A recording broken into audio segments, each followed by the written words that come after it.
03:14 a.m., November 11th, 1983, 350 nautical miles east of Cape Hatteras. The air horn screamed 3 short, agonizing bursts, cutting through the low thrum of the engine room. Below the main deck, the sound was muffled but urgent. On the bridge of the MV Kearsarge, the fire alarm panel instantly lit up like a carnival ride. Zone 4, engine room, starboard aft. Chief Mate Frank Davies slammed his hand down on the general alarm switch. The high, oscillating wail began sweeping across the empty Atlantic, a sound that promised disaster. Engine room, bridge, acknowledge alarm, starboard aft. Davies' voice was a strange shout over the internal speaker. Static answered, then a fractured, terrified reply. Chief, we have fire. Steam line burst, oil on the casing. Losing pressure, Chief. The voice cut out with a sharp explosive pop, followed by a sound like a heavy steel door crashing shut. Captain Tom Keller, 48, was out of his bunk and onto the bridge in 12 seconds, wearing only a thick gray wool sweater and trousers. His movements were smooth, conditioned reflexes. He grabbed the microphone for the general address system. Attention all hands, this is the captain. Engine room fire, zone 4. Report to your muster stations. Damage control team 1.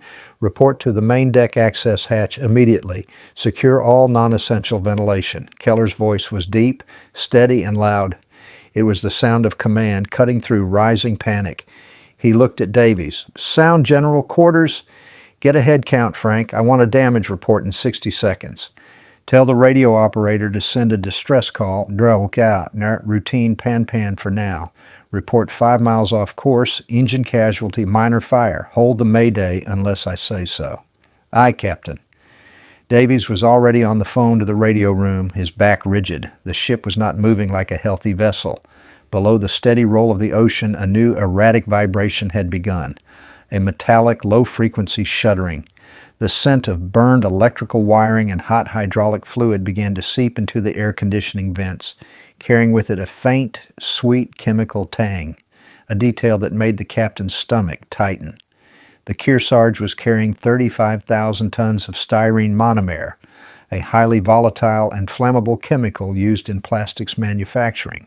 The cargo tanks were protected by a sophisticated nitrogen blanket, but a prolonged loss of power could compromise that containment system. The panel light for Zone 4 was not blinking. It was a constant, solid, angry red. Davies hung up the phone. Radio operator confirms pan sent. ETA for Coast Guard asset is approximately 4 hours, Captain. Head count underway. Damage control team 1 is assembling. Keller walked to the main console, his hand brushing the brass casing of the main compass. The ship's pitch and yaw felt heavy, slow. Frank, did the engine room report the cause? Steam line, sir. But the last sound was loud, like something ruptured. We have a fire, Captain, but I think we also have a breach. The Kearsarge was riding low in the water. The low-frequency shuddering stopped abruptly. Now, there was only the sound of the wind, the waves, and the high-pitched shriek of the general alarm. The ship was dead in the water. The silence from the engines was heavier than any noise. It meant the power generation was compromised, and the automatic fire suppression systems would soon follow. At 03:22 a.m., Davies stood before the captain, relaying the first clear information. Captain, the situation is evolving rapidly. Damage control. Team 1 reported visual from the main deck hatch. The entire aft half of the engine room is obscured by thick black smoke. High heat radiating through the bulkheads. We have an oil fire, but the main issue is the number 3 auxiliary boiler feed water pump. Keller absorbed the information, his eyes focused on the pressure gauges, which were all dropping toward zero. Explain the pump, Frank. Simple terms. The initial steam line rupture created a secondary effect, sir. It failed the number 3 pump housing. That pump handles the primary cooling loop for the main cargo manifold system. Davies spoke in the clipped, factual shorthand of a trained officer. The fire has been isolated, mostly oil and insulation, but the pump failure means we're losing the ability to circulate coolant around the styrene tanks. Keller tapped a finger on the main schematic chart, tracing the red pipeline that ran the length of the ship. Styrene monomer. Polymerization. We're losing control of the exothermic reaction. At what rate is the tank temperature rising? No, 5 starboard cargo tank is already reading 38 stats and Surtex by Seehulers and climbing captain. Normal operating limit is 42. Surtex at Seal Dartwaller at 45 fire Surtex Ash Howlers. The safety valves will vent. If the fire gets close to the manifold, or if we lose the nitrogen blanket, he did not finish the sentence. Everyone aboard knew the risk. Styrene monomer, when heated past its stability point, can undergo rapid, unstoppable polymerization, leading to massive heat generation, tank rupture, and a catastrophic air-detonating explosion. The cargo was the danger, not the fire. Keller turned to the helm. Rudder hard to starboard. Keep us pointed into the sea to minimize roll. Maintain position with the thrusters, manual override if possible. Davies corrected him quickly. Thrusters are unresponsive, Captain. No hydraulic power to the bow thruster circuit. We are drifting beam on to the 3-meter swell. The deck beneath their feet shifted with the slow, heavy movement of a ship wallowing broadside to the waves. The high winds of the North Atlantic were pushing the dead vessel sideways. This was a critical complication. If the ship turned, the stress on the hull and the heavy swell could cause further structural damage. Keller made his decision. Frank, this is no longer a salvage operation. This is a containment operation. We cannot let that cargo ignite. He pointed to a specific point on the main schematic, the aft emergency main valve, deep in the stern, 2 decks below the engine room, accessible only by a sealed service tunnel. That valve bypasses the auxiliary pump and routes the reserve coolant directly from the main ballast tanks to the number 5 starboard cargo tank. Keller's voice was quiet, demanding focus. It is a manual 12-turn valve. It cannot be actuated remotely. If we open it, we can buy 4 more hours of cooling time, maybe 5, and stabilize the temperature rise. Davies stared at the schematic. Captain, that tunnel runs directly alongside the main engine casing, right where the fire is. It's sealed, but the heat and the smoke inhalation risk, it is the only option left. If we don't get coolant to that tank, we risk detonating 35,000 tons of chemicals 3 hours before the Coast Guard arrives. The explosion would atomize the vessel. We have a duty to contain this, Frank. It's a civilian area, commercial shipping lanes. At 03:35 a.m., the engine room bulkheads groaned, a deep, heavy sound of metal under stress. The vessel shifted violently. Another red light appeared on the alarm panel. Cargo pump station, low pressure warning. That's it, Keller said, his voice flat. We've lost the nitrogen blanket integrity. We are now on a countdown. Time for the ship to explode, approximately 4 to 6 hours. We must evacuate the crew. Davies swallowed hard. He went to the general address mic. Attention all personnel. This is the chief mate. Commence emergency abandon ship protocol. Proceed to your assigned lifeboats. Muster will be completed on the water. Execute with discipline. Captain and I will monitor the final phase. The sound of footsteps and low organized movement began echoing through the corridors. There was no shouting, only the procedural haste of men trained for this moment. The captain looked at Davies. I will go to the aft valve. You organize the boats, Frank. I'll meet you at lifeboat 2. Davies did not argue, but his eyes conveyed the understanding. The valve was a one-man job, and the heat was already rising.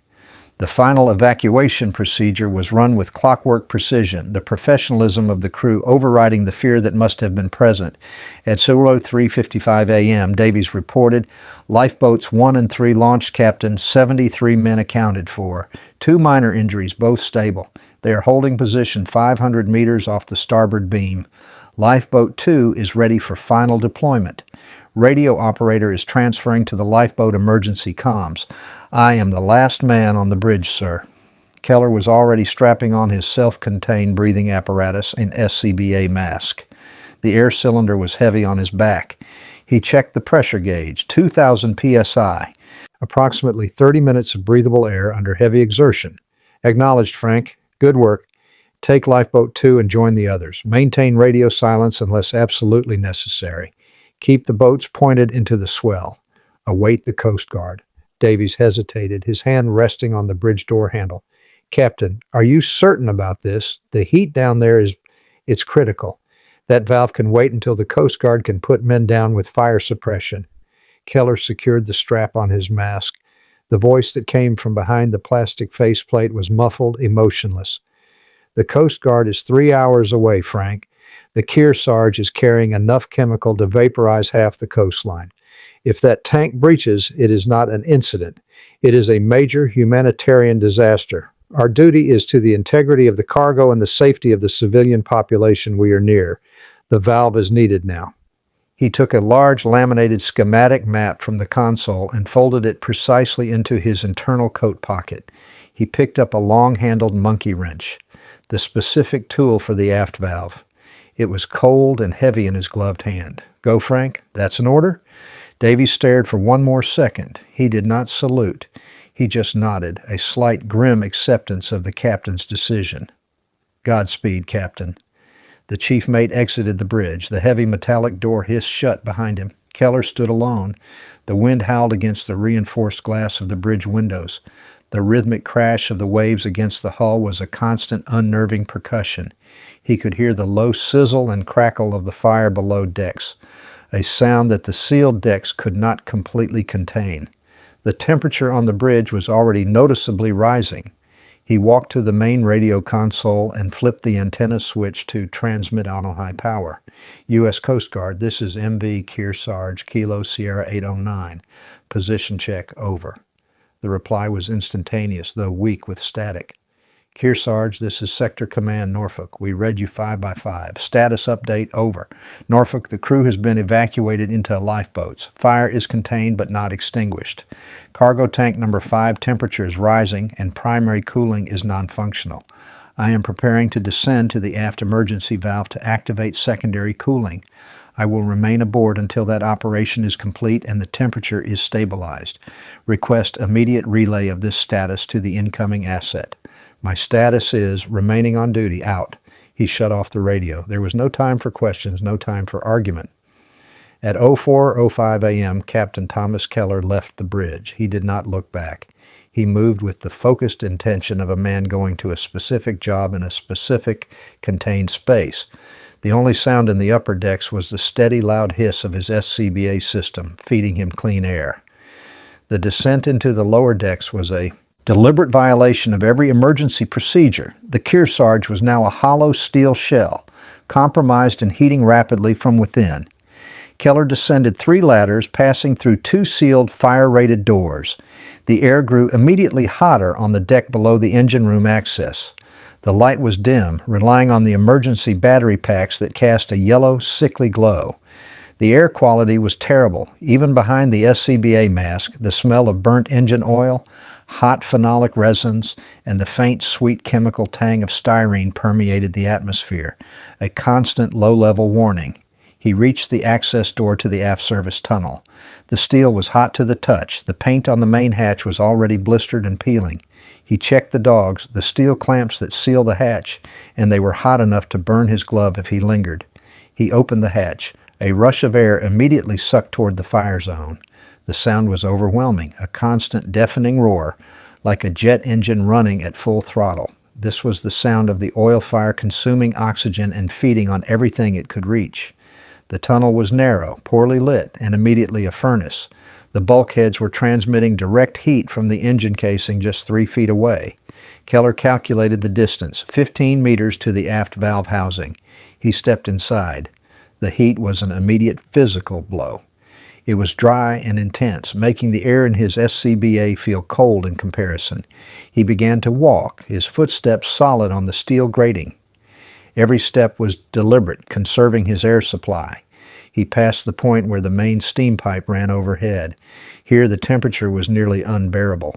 The metal supports groaned with thermal expansion, a high-pitched, distressed sound that sounded like a wounded animal. The structural integrity was being taxed to its limit. He had to bend low, using the large wrench for balance. Smoke had penetrated the tunnel seals. It was thin, whitish smoke, but it obscured the path and irritated his eyes, which were strained behind the mask's visor. He focused only on the immediate task, 7 meters. The SCBA gauge was now dropping faster than calculated. Heavy exertion and high heat accelerated consumption. He was down to 1,200 psi. The floor began to feel slick. not with oil, but with condensation from the air handling systems. The deck plates were beginning to buckle slightly under the immense heat, making the footing unpredictable. He reached the aft valve housing. It was bolted into the deck plate, protected by a simple metal cage. The valve handle itself, the crank, was glowing a faint, dull red under the emergency light. He clipped the wrench onto the handle and took a deep, controlled breath. The work was brutal. The valve was heavy and stiff, designed for stability, not speed.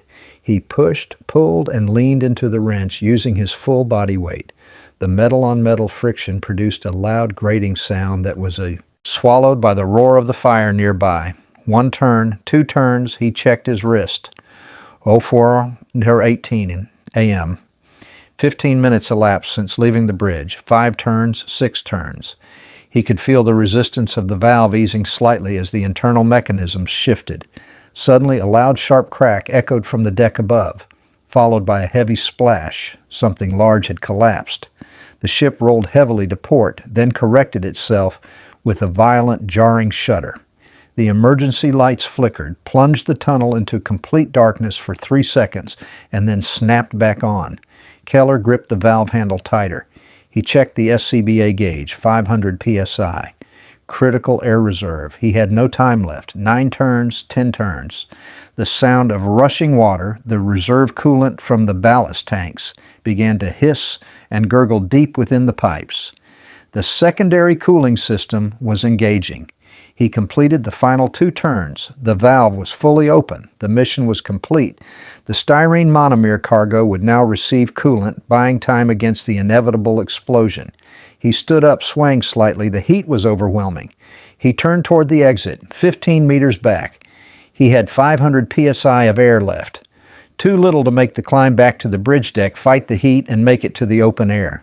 He looked down the tunnel toward the hatch, then at the thick pipe running into cargo tank number 5.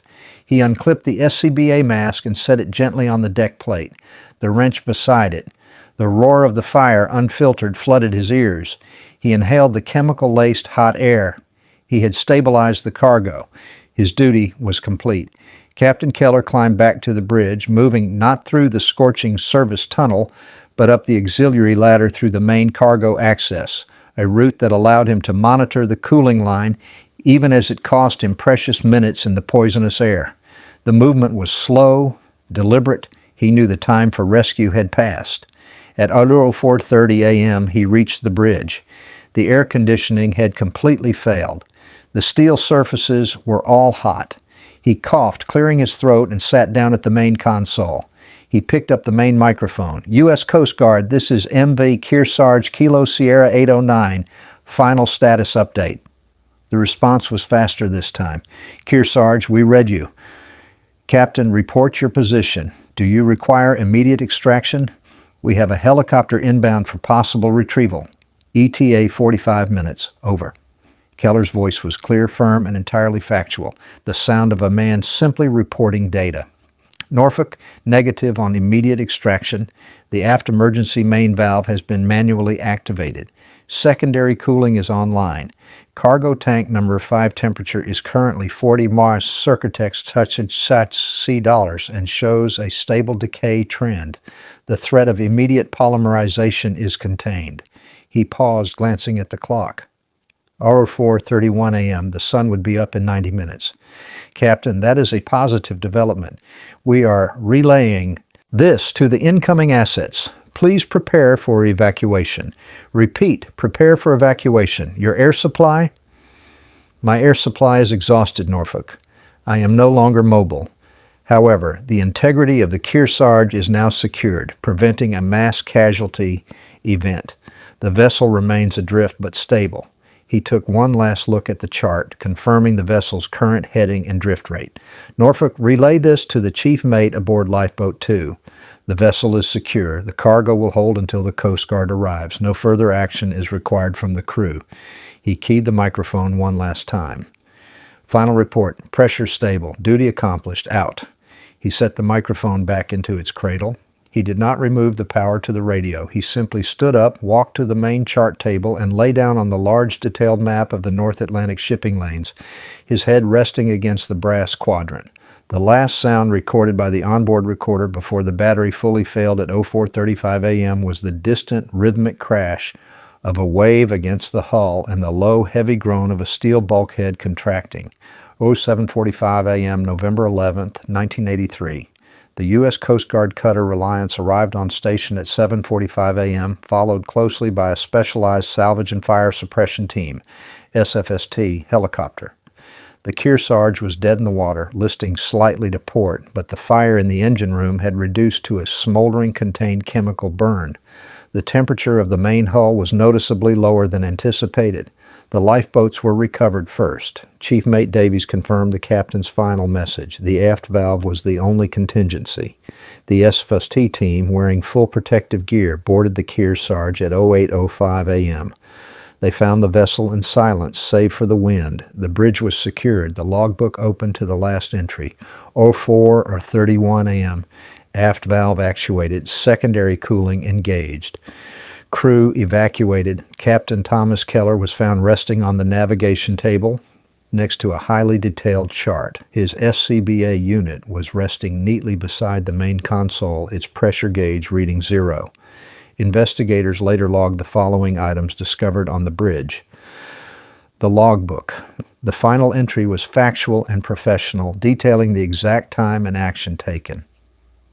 The chart. A line was drawn in red ink from the vessel's final position toward the nearest major shipping channel. No note or personal reflection was found. A personal item. A small framed photograph of a single-mast sailboat face down beside his hand. Physical evidence. Engine deck. The aft emergency main valve was fully open, confirming the last transmission. The 12-turn handle was still attached to the large wrench. The area around the valve was brutally hot, but the pipe leading to cargo tank number 5 was cold to the touch, indicating the reserve coolant was flowing successfully. Sensor data. The remote sensor on cargo.